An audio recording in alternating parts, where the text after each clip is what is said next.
Perfect timing. Got it at the noisiest time when the... Yes, perfect timing. I was actually going to tell you about that. Comes back. Whatever. We're good. committed. We're here now. Welcome, one and all, everyone. Woo! To a Meanderings. Going to talk a little bit. I wouldn't say bullshit. This is going to be more horseshit, I think. Oh, okay. Yeah. I like to hear the difference of that. So, I'm going to kick us off with my mere mortal moment. Do it. Misinformation to one is like a catheter to a leaky bladder. It just drips out. Just drips out. It just drips out, and It does. we've got some things to clarify, some things to go over, but I'll let you do your mere mortal moment first. All right. Well, mine is keep your head when all about you're losing theirs. Yeah, So that's a good one. That's going to be... I'll get into why that is and what we're going to chat about. But tell me about this. The drip that is misinformation. This is a safe space, man. I want you to know. Shut the fuck up. Don't interrupt me. This is a safe space. All of this is coming from a place of love. I want you to know that. Here we go. Shut the fuck up while I'm speaking. No. So I feel like you need some extra calling out. For your Sesame Street debacle is what I would call it. Yes, An absolute debacle. So this is what I like about you. So you got something wrong. You got something wrong. Completely wrong. Sesame Street. I have no idea what I'm talking about. Yep. Elmo's not Sesame Street. He in fact is. And then... we kept talking about the subject. So we've already established you're not well informed on this particular subject. Correct. And I say, I just remember, looking at that elephant. And I had a rough idea of what its name was, but I didn't know for sure. And so I was like, the Do you recall elephant. what I called it? Yeah, you called it Bernie. Bernie's what I called it. Bernie. And so, first of all, his name's Snuffleupagus. Snuffleupagus. Or her name. I'm not actually sure if it's guy or girl. It should be a girl with those pretty eyelashes. I was going to say the pretty eyelashes. I do remember that. Yeah, hot, man. Hot. Fucking hot. And that's what I like about you. You've got the balls. So props for having the balls to not only, fuck something up completely and then just continue at it. Continue at it. And then you explained to me later why you thought it was called Bernie, and that was because you got confused by Bert and Ernie. Yeah, but the mixture of them, even messing them up. And then attributed that to the elephant. Yeah, so, jeez. So I wanted to clear the air with that. Good. Snuffleupagus, Elmo does in fact exist in Sesame Street, folks. Yeah. We're actually around it today. Today I posted the highlight from that particular. So okay. Obviously you're not listening on the same day that I posted that. Yeah, but it's a week. If you go to the Instagram and you look at the Meanderings 143, it might have been something like that. Yeah. Something like that number. Have a look. Yeah, it's where I actually was like, oh yeah. I'm even on the conversation. I was calling you out. I was like, Karen. Yeah. Is Elmo really there? Is it really? So yeah. So again, I'm when it comes to binary decision making or binary almost like thought process, I'm heavily like that. My brain just thought, yes, this is correct. That's it. That's what we're going down to. Yeah. It's interesting though that I think once upon a time, and I probably get this from Dad and other places, maybe from my male lineage, of a lot of individuals, even if you like, say you get pointed out that you're wrong, in the past I would have been like, just fight that to the death. Fight it to death, to the point of like, with the Elmo one, I might have gone in the past and said like, no, well, I actually think it's right. Like I still think it's right, and I would have just gone down like the ends to figure it out. Yeah. And then if I found I was wrong, I'd be either frustrated or angry or kind of like just shy away from it, or even like attack in like an opposite say and be like, oh well, no, you got this fucking wrong. Like you're wrong this way. So it's interesting. I think it's like that combination of recently of that good or happy to be wrong or happy for failure. That it's nice. I almost think it affords me that I'm like okay to call that out and be wrong because I'm like, oh, it doesn't matter if I'm wrong. So I think I should call myself out. I need to. If it's not something I'm completely aware of, maybe I'll put a little caveat or not go in as strong. Yeah, I think for me, I used to get embarrassed. So if I was wrong, I'd get embarrassed. I'd maybe like shy away, pull in my head a little bit, and it's like, people think I'm a fool. People think I'm whatever. Nowadays, I sort of accept that I'm a fool and a whatever, and it's just if I get something wrong, it's like, lol, let's go. I was listening to something recently, and it was like this guy. It was Tim talking to Josh Waitskin, and they were talking about another guy doing black jiu-jitsu or something else. Okay. And BJJ. And he was saying, like, when he was 2 years into it, he was like, oh, wow. I didn't realize how many things I didn't know back when I started. And then when he was 4 years into training, he was like, oh, I can't believe how wrong I was when I was, 2 years of training. Now I really know stuff. And then at 8 years, same thing. Then at 16 years, the same thing. And it's just so crazy how, like, even I'm saying this now, where I'm like, oh, I realize what I used to be like. Now I'm like this now. There's all these things that we're all, like, it's not that you might be blind. You are totally blind to how you are right now in favor of looking at the past. And you'll undoubtedly look forward 2 years later and be like, oh, dang, I couldn't imagine I was still doing this or doing that. But you can't really see that in the moment unless either someone else tells you. And actually just, like, splitting off that side. I reckon one of the best things about having a mentor, you know how people are like, oh, do you need a mentor or not? I don't particularly think you need a mentor for, like, learning, specific, like, wisdom things. Like, I reckon books are probably better for that. But if it's, like, for networking and for calling out your bullshit, that I reckon is a good thing for a mentor. Or at least a board of friends are going to help you to do that. Like, a board of friends are going to call out your bullshit. That would be so fantastic. Probably a lot of people don't want that. But hell, it's going to be really beneficial for you to have that sort of shit. Yeah. Like, I think I would be at the point now that I would like it. I'd still get frustrated if I had a board of people who were like, nah, you're wrong. Well, this is why you're wrong. I'd be like, oh, well. Damn, yeah, help me out here. Collaborate. Yeah. But I think maybe in the future, I'd love to look back in 2 years and go, oh, cool. Yeah, I was still really hesitant or afraid to, like, let myself be called out and be wrong. And now I am happy to be called out and just be able to, again, triangulate to the truth. So, easier said than done, folks. Yeah. Just because we talk about it here doesn't mean that it's easy to apply. No, man, it's all the time, man. Like, when we're talking about things, or if we've got, like, a tough discussion, we're talking about, you know, what direction we want to take the podcast in, and it's like, you know, combating ideas or whatnot, and, you know, I'll be, fucking complaining about some bullshit which really doesn't matter in the long run, and it's like, oh, fuck yeah. You call it out and it's like, oh, I hate that feeling. Yeah, it is not a nice feeling. You don't, well, no one likes to be wrong. I think that's probably, like, as a mere mortal, you don't want to be wrong. But I think the closer you arrive at the fact that it's not you that they're getting angry at. Or, like, they're not getting angry at all. It's more maybe calling out what you've said, or the idea, or the fact is, like, say, incorrect. Yeah, it's hard to separate the emotion that's connected to you and for the idea that it is to sort of behold. So it's when you put something out, you almost attach yourself to it, as opposed to just leaving it out there as an idea, and then you can yourself challenge it and be like, oh no, that's why it's wrong, because of this. Cool, leave it alone. Yeah, I mean, I've since starting this podcast, I've had a lot more, I suppose, empathy for artists who because that would just be a fucking devil. That would, like, talk about ego crushing. Like, you're putting your heart and soul into something, and then people judge it mercilessly, and then it's also got, like, a money value attached to it or whatnot. Man, that's a rough profession. You know, engineering is pretty easy compared to that. That's true. Even now, though, can you imagine if all of a sudden, you know, with having, say, 1,000 comments on Instagram or YouTube alone, or, like, on each video they would put out, and undoubtedly maybe 10% of them will be negative or in some way just something that you don't appreciate. Yeah. Man, even now, I think I'd struggle with either leaving them alone or interacting with them all of them in a positive way. Because I can imagine someone being like, oh, cool. You know, I'd be like, good, to, like, 7 of them. And then the 8th one comes along, I'm like, man, what do you mean my fingers are stubby? What do you mean? And yes, I realize that, but maybe after a long time, it'd just be like, oh, it just breaks you. Like, you're going to get broken at some point here or there in a mere mortal sense. I mean, we haven't had it, so I can't comment on that. But I have a feeling I'd be okay with those sort of ones, because You've had one comment. Yeah. You had that YouTube comment where the one? dude was like, did you even read the book? Jesus. Yeah. And, you know, that's fine. Like, because I have read the book, so, you know, I don't give a fuck. Like, what a stupid comment. So I think I've got a way to partition that in my mind, where it's, you know, sort of, there's an Instagram world, so shit that goes on there, I don't apply it the same as I would in real life world, like if someone was saying something to me.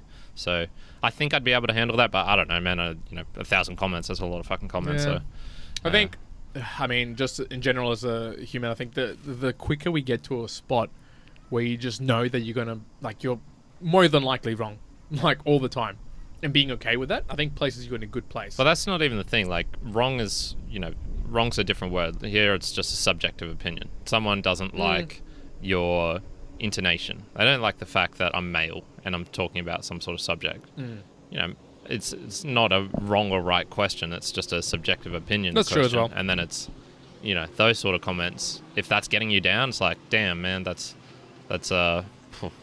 be prepared for the world. Yeah. And but that's the thing. Like, if you're doing this sort of shit, you got to expect that. You know, if if you're putting yourself out there, expect people to comment on it and whatnot. And very true. You can't be you can't have all the benefits of fame without having the negatives as well. Yeah. So all right, I'm gonna get into something a little bit different. So keep your head around you when everyone's losing theirs. Yeah. So there's 2 bits of this. Both of them are investing. So I'm gonna put right out there, we are in no way, shape, or form professionals when it comes to the financial sector or anything about investment. Listen to me, but I'm not gonna tell you my tips. He's tips. actually the world's hidden trillionaire, but you wouldn't know it. You wouldn't know it.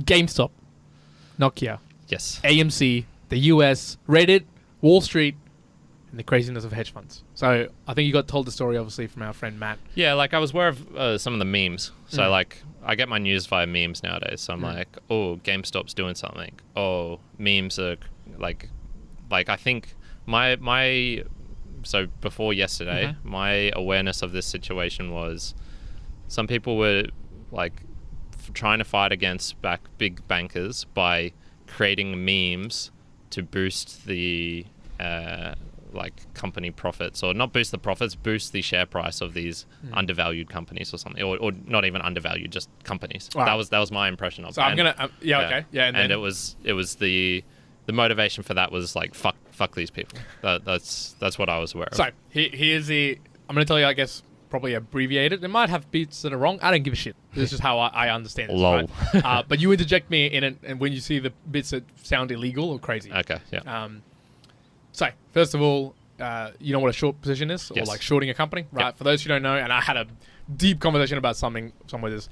It is, in essence, when you believe, like if you believe the company's going down in value, you short it, which is essentially you borrow the share at a particular price, and then you essentially buy back at a lower price, and so you make that difference in money. Right? Yeah, that's it's more it's sort of dangerous though. It's like in the essence that your upside is limited to a certain percentage, right? Like you can only make X amount of money. Well, you can only make the like almost I would say either 100% of what that value is. Like if it's going to go from $100 to $1, that's the limit. But if it raises, could go the other side. Yeah, but if it raises by 10,000, you've got there's a big. So I would say it's like I was aware it was more inherently risky in the sense that your downside is not capped. Like correct. If you buy a normal stock, your downside is capped at 0%. Yep. Whereas this one, it's like it could go beyond. Yeah, correct. You could end up owing millions. What generally happens, so this is kind of more value investing. Companies like GameStop, Nokia, AMC, a couple of others, a lot of big players, so hedge funds with a lot of money, were shorting them. So they were shorted to like 103%. Others were like higher percentage, right? It could vary, whatever, who cares? Just a humongous shorting, which essentially is this company's going down. People know that it's kind of like the value is declining. Yeah. They're probably going to go out of business. So these big hedge funds are going, let's throw in this money and let's lick up some profits here, obviously with that downtrend. So there is a Reddit forum called Wall Street. Wall Street. Wall Street bets or Wall Street, whatever it may be called. It's just a Wall Street sort of betting in Reddit. Yeah. And there's a group of 2+ million people. And essentially what they've said was, they figured out, which this all exists, this is all legal, that you can do what's called a short squeeze on a hedge fund or other players, which essentially means, like we were just talking about, when your downside is not capped and it can just go beyond, if you manage to push the share price, let's just say that the share price was at $20 and you manage to push it up to $50, well, they're going to be wanting to sort of cut their losses at that point and going to have to buy it at whatever price it is so they don't keep losing money. Yeah. But that next buying of it then forces even more shares to be bought because now they're having to buy in and just roll in. Exactly. So obviously this happened with GameStop, right? And so it was like, imagine 2 million plus people putting in whatever they put, $100, $1,000. There were some people putting $55,000. Yeah. So, but what was the trigger, right? So you got this group of people. You've got the trigger was like why particularly GameStop? So they were looking at the most shorted companies on the American Stock Exchange. Okay. GameStop, Nokia, all of them were like plus 100%. So when you got a lot of short, it means you have the potential to like multiply that over the top if you can force them to then have to buy back in. That's what's called a short squeeze.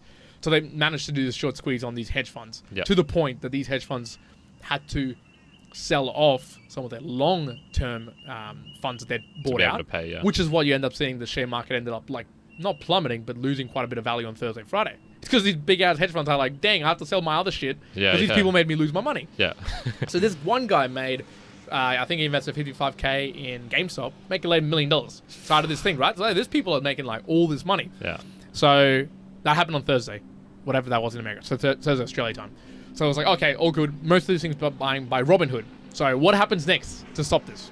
Because like to me, it sounded, syndicated, but it's not illegal. That's like everyone buying a particular share and this short squeeze happening. Yeah, or if it's not illegal, it's sort of that same thing back in the day of torrenting. You know, it's everyone does it. You can't prosecute everyone. So if you're a dickhead government agency, you could go pick on one particular dude, and they usually, I think, when they did that, they would pick on like the worst of the worst. So like, you know, the person who downloaded 50,000 DVDs. Yeah, we're getting you, and hopefully everyone. So as an example, sort of. At that thing. point, you know, so I would say it's probably like already at that stage getting to the illegal. Like I don't know the dodgy. laws, Like, but it's getting dodgy. So the next step is, and I don't know if you know this next step, is that most of these people were doing the trade through Robinhood app, right? Through Robinhood. Okay. So they were buying through Robinhood. It's for those people here, we have one called Starship and a couple of similar ones where you essentially can buy shares through a digital broker. Robinhood came out and said, basically for retail investors, for your benefit and for your assistance, we're not going to let you buy any more of the share. Yeah. You can only sell it. And so all of a sudden, the next day that it opened up the market, the share price for GameStop and a couple of the others, boom, came down. Because obviously people couldn't buy it anymore through these platforms. Yeah. And then everyone just went to arms being like, what the hell is going on? You know, I think it was like Elon Musk and a couple of other people were tweeting, hey, you cannot do this. You can't block this off. So, see, that definitely sounds like it's getting into the more illegal. I'd love to, their terms of services. He is better. So all that happened, and the Reddit and whoever all these other people were doing, they all ganged up onto the reviews, and they all it was like 100,000 one-star reviews, and it forced it all the way down. And then they petitioned to Google or whatever to remove the review because like it was being treated unfairly, which it happened. So they managed to do that, but even more. So, and these are not the exact percentages. I'm not even. It's so the bank I'm talking about is Citadel, but there could be others. But Citadel essentially owns a large portion of Robinhood, and they also have a massive portion of the money of the hedge fund that was betting against GameStop. So it's like all this like crazy connections, right? So they made a bit of money back the hedge funds because they introduced the shorts, started coming down, so now they could make even more money. Yeah. And then on Friday, I think the latest was people were calling in for like random brokers and all these other ways that they could do it, and they forced the share price to go back up again. So it was like this crazy, and so you saw it on Friday again. The share price came in Australia came up, and then it just started coming down again for like the entire ASX 200. And I was like, man, I swear there's some illegal shit going on here. Like I think there's I don't know how many people. There's a massive lawsuit already being put up for Robinhood for preventing people to do it, but.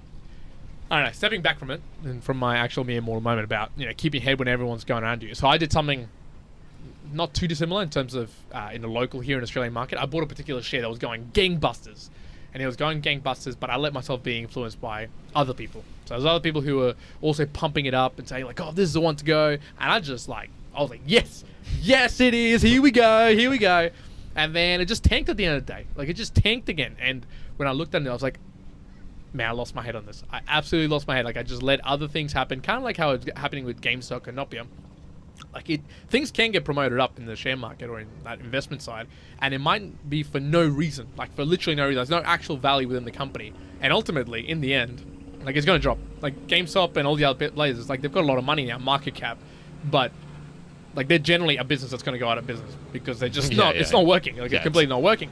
So it just makes me think that in the short term, even if you're going to find that greed, that profit, keeping your head around you and knowing, one, if it's investing, knowing what you can afford to lose, but two, just sometimes just stepping out of that sort of almost that hurricane that's happening and being like, you know what, I'm not going to get involved in here and losing my head with everybody else. And I can just imagine how many people either lost money, maybe some made money, but how much time people just wasted and just went wild on something like this. Yeah. To give you an idea as well, on TikTok, it might just be kind of like the trend that whatever comes up for me. But on Thursday and Friday, I will say 9 out of 10 TikTok posts were all about stock trading. People were like, oh, hold the line, buy more GameStop, buy more. Like, it was absolutely everywhere. So I was like, man, it's just, you got to keep your head when everyone else is losing theirs around you. I think if you're getting your investing advice from TikTok, you're already in a losing position. Unless you got like, someone literally reading from Benjamin Graham's Intelligent Investor or something like that. Yeah, it was a very interesting time. It was a very interesting time. Yeah, well, I mean, Yeah, it's funny. I love that sort of shit. I do love that. It's funny. I love the underdog story of people fighting against the big banks and stuff like that. That's also pretty funny. I have a feeling that they're going to get, like, the individual is going to get fucked over no matter what in this sort of situation. Like, unless you are very, very savvy as an individual, I think and lucky, I think the banks will fucking get you like, at the and end. there's other, you don't know the power of the entities that play in the space as well. Sure, you can have an individual and a lot of people going after it, but, like, and there's nothing stopping the company actually going bankrupt and then all of those shares gone. Yeah, like, and like the thing is, they make the rules. So the 2008 financial crisis happened because people created these fucking CDC things, like, just out of nowhere. Yeah. I'm going to create this new financial thing, which just ended up fucking tanking everything. And it's, they can just do that. They're like, oh, I want a new way to make money. Fucking here's this thing. I'm going to make some money. So. Yeah, well, as an individual. But in like, that particular instance, it was because the financial products were hiding the fact that there was really shoddy investments within a grouping and still calling it something else that they shouldn't be. Yeah, of course. And but that's the thing. Like, once that when you're in those positions where you do have, you can sort of see this as almost two groups fighting. You've got the individual Reddit people and that sort of group, and then you've got the big bank group, and. Yeah, I would just say, like, the big bank group has a couple of, better advantages over the Reddit. They can actually meet in person. They've already got, like, the physical buildings and shit like that and the capital to weather through storms. So yeah. But ultimately, I just wanted to. Hilarious update. Good story. It's a good story. I story. thought, okay, well, surely this is mostly an Australia thing. It's obviously going to be a company that's highly shorted. It's time to come over here too. So. I was doing just a general little weekend look through all my shares, and normally, like, the chatter going through it, and one in particular, Tyro, which is just, like, I would call it the more like just a genuinely kind of stable company, right? They just provide your payment transaction sort of terminals for people to pay, and a couple of other things, right? And the latest commentary, because it's shorted, I think, by about 3%, like a 3% short, it's not much, of all their shares. And someone on one of the forums was like, can Tyro be the next GameStop? Can we do it? And there was like 57 comments of people going like, Monday's going to come, we're all going to buy. All buy at the same time. Like, let's do it. If we can force this, we can force their hand, we can... And I was like, man, like, do you understand how Reddit happened? Because you had like 2+ million people doing this. And these people are thinking like, oh, let's just do it with 100 people and we'll all put this money in. I'm like, that is just a recipe for a disaster. Like, sure, maybe if the company's going great, like, whatever, I don't mind. Do it for me. That's even better. But... like, if you're taking that advice or that idea to your investing, maybe rethink your investment strategy. See, I'd say even the most fascinating thing about the whole story is, what is it about the Reddit community that they managed to get enough people to physically take action with their money? Greed. Like, that's greed, man. See, I'm not. But see, there's a lot of risk in, like, you're having to trust all these other people, because if you're the only one doing it, you get fucked over. You do, but I think I liked your description of greed the other day. Greed is the wanting of fast money. I think that was it. Dogecoin? Do you still hold do you have any Dogecoin? I never had any Dogecoin. Do you know how much it went up by, like, the last 2 days? Like 800% yes. or something. Yeah. It's a worthless asset. It is. You can't do anything. It is a parody of Bitcoin. Yeah, It's all it is. And it went up 800%. And people, it'll get to whatever it is. I don't know, 0.01 cent. People are like, oh, we're going to get it to $1. Yeah. And both, obviously, the like, their financials of getting it to $1 is incredibly dumb, so don't even worry about that. But, yeah, it's just like, if you were to look out of it from the hurricane and go, okay, what am I investing in? You'd be like, man, at some point this is gonna just, like, shoot me in the face if I put all my money into this or something. Like, something bad's gonna happen here. Like, maybe if you're in the short term playing around with it, sure, maybe you might find some goods. Yeah. But long term, it's a dangerous game. My intelligent advice for people out there: invest in memes, the rare Pepes, the Dogecoin. That's where the future's at. That's where it is. Yeah. That's it. There's another thing I wanted to call you out on, which was Good. So here's a statement, and I want to see what you think of this. So why you saying you understand 1984 because you've heard a couple of book reviews from people is like me saying I understand what a 200 kg squat feels like. That's the same level I'd put that statement of yours. How much 200 kg squat videos or people have you read about though? A couple. A couple? Yeah. What did it say? That's fucking heavy. I've heard you talk about it a bunch of times as well. Yeah, but I mean that does give you an idea though, right? Of what a 200 kg squat I would really be like. don't think so, man. I very much doubt it. Well, see that it's interesting with a 200 kg squat. It's like if you know what a 100 kg squat is, it's exactly what a 200 kg squat feels like when you can lift 200 kgs. Right? If you whatever your max is, that's what it feels like a max. No, see, I'm not sure about that because we're talking about Greece people. Yeah, Greek. If you Greek. if you check the video, it's a bit of a Greek party. Check out my one in a minute. And what, yours in a minute? You mean mine in a minute? Yes, yeah, check mine. That's what I mean. Yeah, the one behind me. I mean, Good. All right. so I don't know. I had a feeling that. Oh, let me correct that though. You are right. I know of 1984, but it is not the equivalent reading the book than reading a review. Just like anybody who reads any of our reviews, you're not getting the book. Like that's not the book. No. I've listened to incredibly good reviews. Even a Jocko Willink 2-hour podcast on a book. You're still not getting the book. Yeah. Although I will say that The Two Who Survived, I read that book and I listened to it originally in Jocko, and I did get Most of it. 80% of it from the audio. But that was a short book, and they pretty much read like a lot of it. So, yeah. Yeah, no, I look, you're the one who can tell me, but I had a feeling that if you're doing, because I asked you this before, I said, does a 200 kg squat feel like the same sort of feeling as you're doing, your hardest when you're physically weaker at 120, for example? Like, yes. You reckon? Yep. See, I just thought it would feel like there'd be a different feeling tone to it. Like it would be more extreme. Like it's, or maybe like, does 160 kg squat feel the same after doing 200 as a 90 would after doing 120, for example? Now, it does feel different, but if I'm struggling to warm up or I'm really tired, but I still want to push all the way to 200 plus, 160 or 150 usually feels worse. Yeah. Like it feels yeah, you were telling me this the heavy, other day. you're breathing hard, you're like, oh, I can't do this.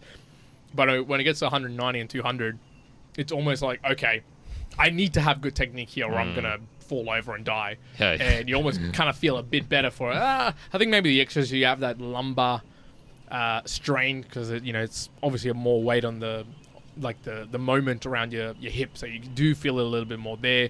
You definitely feel it more in the shoulders just because it's sort of like crushing you there. But I don't know, ultimately, it just makes me think when I was maybe a long time back when maybe a max was 120 or something, it did feel just as heavy as a 200 sort of mentally. So physically, obviously not. It's physically impossible. But mentally, yeah, it'd be about the same. Yeah, there you go. But yes, 1984. Let's not compare Karen reading it like 6 times than me having listened to some book reviews. Although I almost bought my own copy yesterday.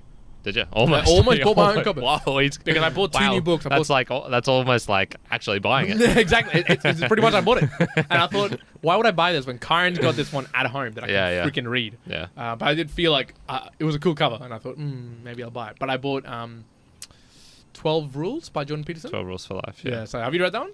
Yeah, I changed it while I was traveling once. Yeah, we haven't done a book review on that, have we? No. So I'll be doing a book review on that for sure. Nice. So, anyways. Looking forward to it. That's pretty much it. Anything else to be in, John? Yeah, man, I got one. Oh, yes. Okay. Finish this off.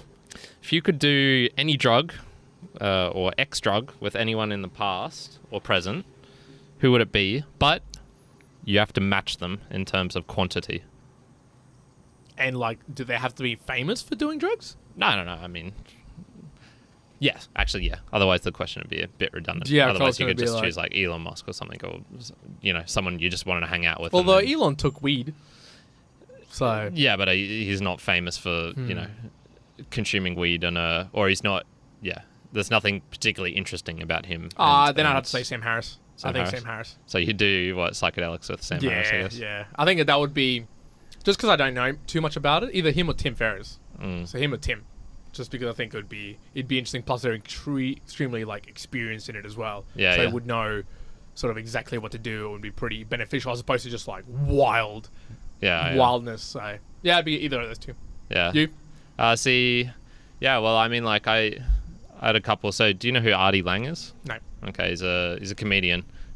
He's been around for a long time. You might have seen a photo of him at some point where his nose was so fucked up because he did so much cocaine. And one time he did cocaine on this table, and this hooker chick or stripper he was with broke a wine glass, and they like broke into the cocaine. And he's like, oh fuck, trying to get it out. And then he does a line anyway. It had all these shards of glass in it, so his nose just got absolutely. And it's basically like his nose was like pushed in, like into his face. Dang.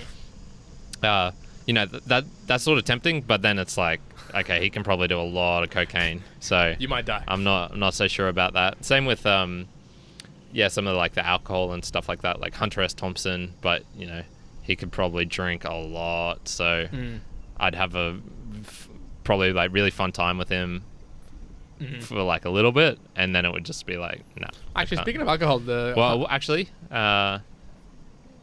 maybe Mike Tyson is sort of now semi-famous for hotboxing, and he's got his own strand of weed and whatnot. So maybe I'd choose Mike Tyson. Yeah. Actually, you're talking about alcohol.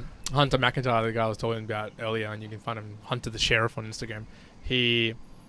One of his training things is like, for time, drinking like a gallon of beer and then running a mile and then drinking another gallon and then running another mile for time. And he does it like on a weekly basis. A gallon? Speed. A gallon? Oh, no, like a jug, like a one big stein thing. Yeah, okay. Something insane, something crazy like that. I'd be like, that sounds equal parts fucking fun and like insane. Yeah. Wait, like, okay. How big's a gallon? Do you know how big a gallon is? Nah. I had a feeling it was like... I was going to say a number then, and I just thought, I remember the misinformation. I thought, no one, let's pull it back. Yeah. If I had to guess, I'd say 5.7 liters. Yeah, actually, I had a feeling it was around that. Let's end it with that. Let's actually figure out exactly. With some actual numbers. So one gallon is 3.78. Yeah. So there you go. How many? I mean, that's a lot of liters of alcohol. A lot of liters. That's too much for me. So, all right, folks. If you enjoyed the conversation today, if you want to keep your head when everyone else is losing this, how would you do that? How would you do that? Well, I'll tell you what. When you're starting to feel hazy, right? The hurricane's going through the mind, and you're thinking, "What the hell am I going to do? I'm stressed out. I'm frustrated." You know what? Drop everything. Forget it. Go back home. If you're working, fuck it. Leave it. You can work tomorrow. You can listen to the Mere Mortals podcast on the video, on the audio. If you want to check out the video and you want to see people jet skiing, if you want to see people partying on the boat here in Brisbane, go check that out, of course. Leave a bit of a review. And, of course, finally, recommend it to a friend. That's how we grow. Yes, please. Especially on YouTube. Audio, it's been going good. But YouTube, man, we're getting a couple of subscribers. And you don't want to miss out. And you don't want your friends to miss out, folks. You've got 742 chances to be in our top 1,000 subscribers. Be in top 1,000, so make sure you don't miss out. Yeah, you don't want to be like, you don't want to be left out. You don't want to be that guy who's like number 1,002 for subscribing to PewDiePie. You know, you don't want that would be pretty like, damn. Yeah. And if you miss out on the 1,000 boat, it's probably going to go to 1 million really quick. So you're going to miss out. So, but still, 1,000 club would be good. Get in there. Mere Mortals, one out. Darren out. Hey.